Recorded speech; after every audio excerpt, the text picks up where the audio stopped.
Bismillahirrahmanirrahim. Assalamualaikum warahmatullahi wabarakatuh.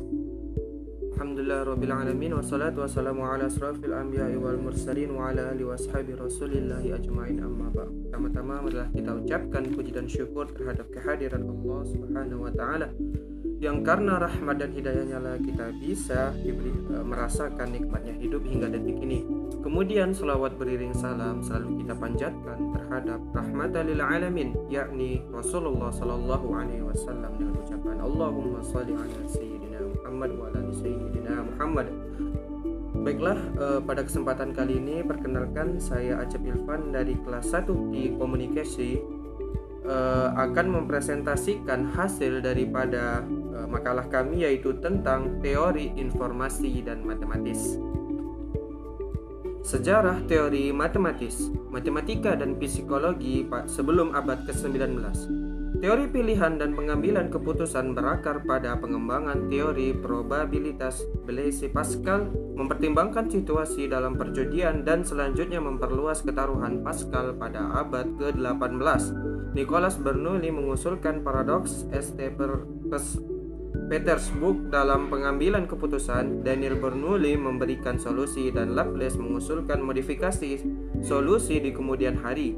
Pada 1763, Bayes menerbitkan makalah, sebuah esai menuju pemecahan masalah dalam doktrin peluang, yang merupakan tonggak penting dari statistik Bayesian. Matematika dan psikologi pada abad ke-19.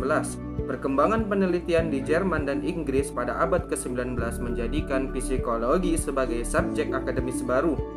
Untuk lebih menentukan bidang psikologi matematika, model matematika tahun 1950-an disatukan dalam urutan volume yang diedit oleh Lucy, Bass, dan Gelenter. 2 bacaan dan 3 buku pegangan.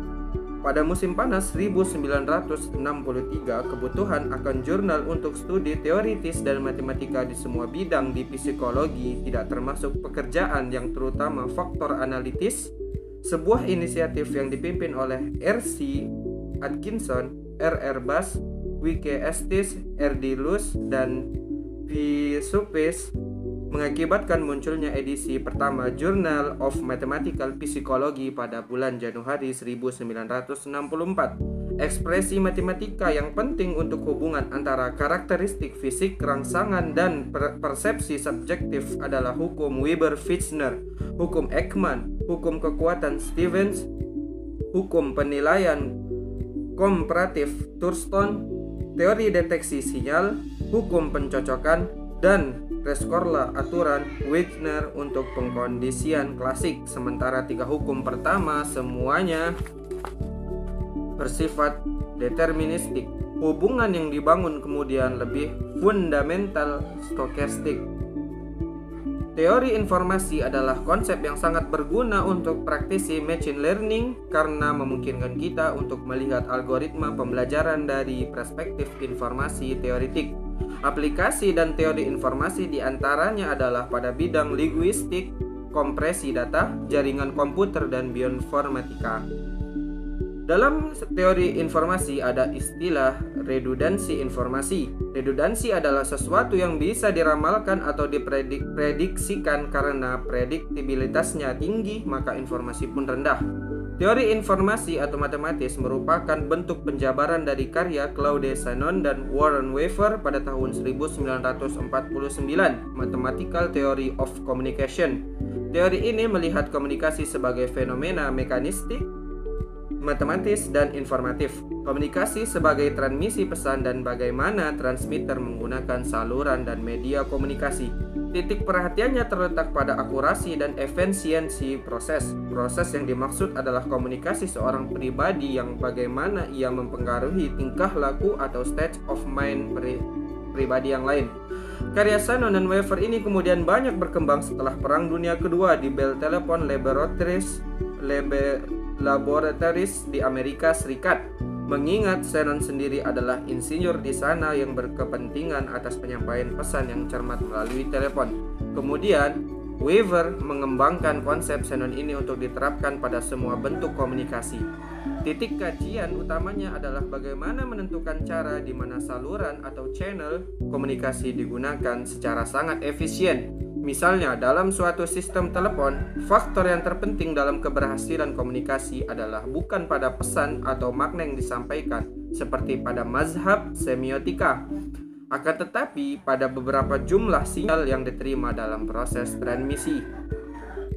Penjelasan teori informasi secara epistemologi, ontologi, dan aksiologi. Teori informasi ini menitik beratkan titik penelitiannya pada sejumlah sinyal yang lewat melalui saluran atau media dalam proses komunikasi. Contoh daripada kehidupan kita sehari-hari yaitu yang pertama, menggunakan telepon untuk berkomunikasi. Kemudian yang kedua, di dalam suatu kelas akan dilakukan pemilihan peneliti. Di dalam suatu kelas akan dilakukan pemilihan panitia keakraban siswa yang terdiri dari ketua, wakil ketua, dan bendahara. Jumlah siswa dalam kelas tersebut 30 orang. Banyaknya susunan panitia yang mungkin terjadi ini bisa dilakukan dengan menerapkan teori peluang. Jadi, pada presentasi kali ini dapat diambil kesimpulan bahwa teori matematis merupakan bentuk penjabaran dari karya Claude Shannon dan Warren Weaver pada tahun 1949. Teori ini sendiri memandang komunikasi sebagai fenomena mekanistis, matematis, dan informatif. Teori matematis ini menitik beratkan titik perhatiannya pada sejumlah sinyal yang lewat melalui saluran atau media dalam proses komunikasi, yang kemudian teori ini menjadi salah satu pengaruh timbulnya teori psikologi komunikasi pada tahun-tahun mendatang. Mungkin hanya sekian yang bisa saya sampaikan, lebih dan kurang saya mohon maaf. Akhirul kalam, wabillahi taufik wal hidayah. Wassalamualaikum warahmatullahi wabarakatuh.